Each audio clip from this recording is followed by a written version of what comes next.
Vamos pensar um pouco em todo o software que a gente usa no dia a dia. Aplicativos, sites, sistemas. O que será que impede tudo isso de virar um verdadeiro caos digital? A resposta, na maioria das vezes, é o teste de software. Ele é como um guardião invisível, o herói que trabalha nos bastidores para garantir que o código que move nossas vidas funcione direitinho. Hoje, a gente vai desvendar um pouco dos segredos desse processo que é tão, mas tão crucial. O nosso roteiro de hoje vai ser bem direto ao ponto. Primeiro, vamos entender o problema dos bugs na sua raiz. Depois, vamos apresentar o teste como a grande solução. Em seguida, explorar as duas principais filosofias de teste, mergulhar nos diferentes níveis que funcionam como uma defesa e, para fechar, conhecer as regras de ouro que guiam todo esse universo. Vamos lá então? Antes de falar da cura, a gente precisa entender a doença, né? Então, por que as coisas quebram no mundo do software? Ah, quem nunca passou por isso? Aquele aplicativo que fecha do nada, o site que não carrega, um cálculo que sai todo errado. Mas olha, essas falhas não acontecem por acaso não, hein? Elas são, na verdade, o resultado final de uma cadeia de eventos bem específica. E esse slide aqui mostra essa cadeia de uma forma genial. Tudo começa com um defeito, que é uma ação humana. Isso gera um erro dentro do sistema, lá no código, e finalmente se manifesta para o usuário como uma falha. Vamos dar uma olhada em cada um desses passos. A origem de tudo é o defeito, o famoso bug. E o que é isso? É basicamente um erro humano. Simples assim.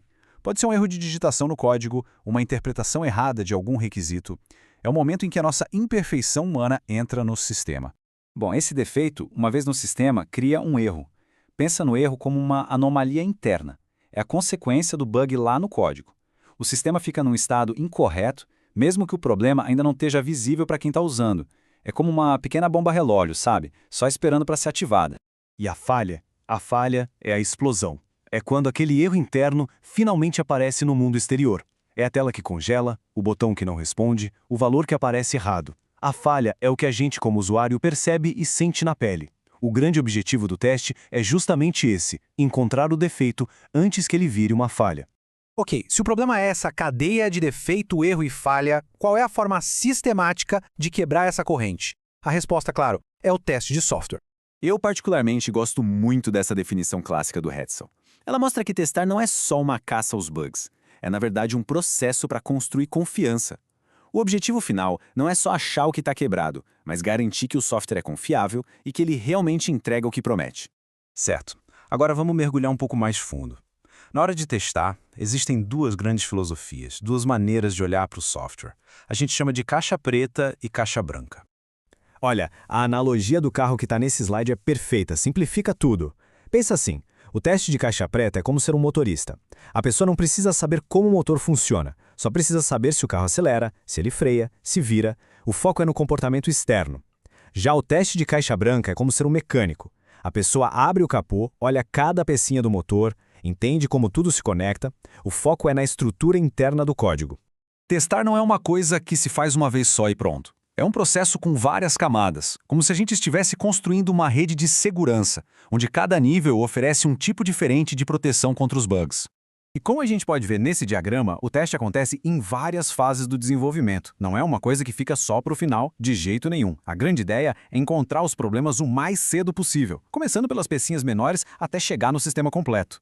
E esses são os 4 principais níveis dessa rede de segurança, numa progressão bem lógica. Para a gente entender cada um, vamos usar uma analogia. Vamos imaginar que estamos construindo um prédio. O teste de unidade é a base de tudo. É como se fosse o controle de qualidade dos tijolos, um por um. Antes de usar qualquer tijolo para construir uma parede, a gente checa se ele é forte, se não tem nenhuma rachadura. Aqui a gente valida a menor parte do código, de forma totalmente isolada. Depois de garantir que os tijolos são de boa qualidade, vem o teste de integração. Agora a gente quer saber, os tijolos se encaixam bem um no outro? A argamassa que une eles é forte?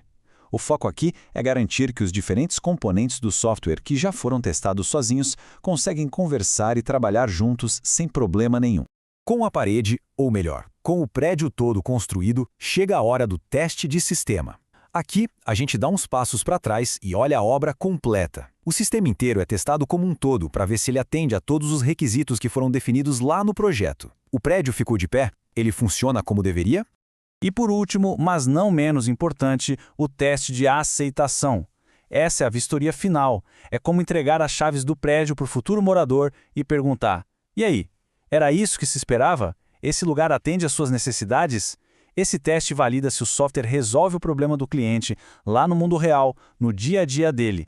Para a gente fechar nosso papo, vamos ver algumas ideias mais filosóficas. São como as regras de ouro que guiam toda a prática de testes de software. Vamos para o primeiro princípio. E esse, olha, talvez seja o mais importante e, ao mesmo tempo, o que mais nos ensina a ter humildade. Ele define a própria natureza do que o teste consegue e o que ele não consegue alcançar. Esse princípio é fundamental. O teste é ótimo para provar que existem defeitos. Quando um teste falha, pronto, achamos um problema. Mas e quando todos os testes passam?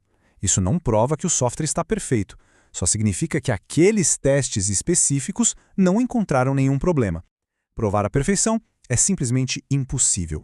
E essa ideia de que a perfeição é inalcançável nos leva direto para o nosso segundo princípio. Se não dá para ter certeza de que não existem bugs, será que a solução seria então testar absolutamente tudo?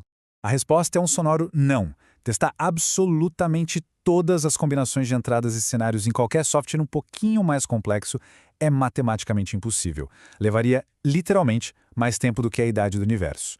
Por isso, testar bem não é sobre testar tudo. É sobre testar de forma inteligente. É um jogo de estratégia, de análise de risco e de priorização, para focar no que mais importa. Isso tudo nos deixa com uma reflexão final, né? Se testar tudo é impossível, e se a gente nunca pode provar que não existem mais defeitos escondidos, como é que a gente constrói a confiança necessária para colocar nossas informações, nosso dinheiro e às vezes até nossas vidas nas mãos do software que comanda o mundo hoje em dia? A resposta talvez esteja no equilíbrio, um equilíbrio entre rigor técnico, estratégia e uma boa dose de aceitação de risco.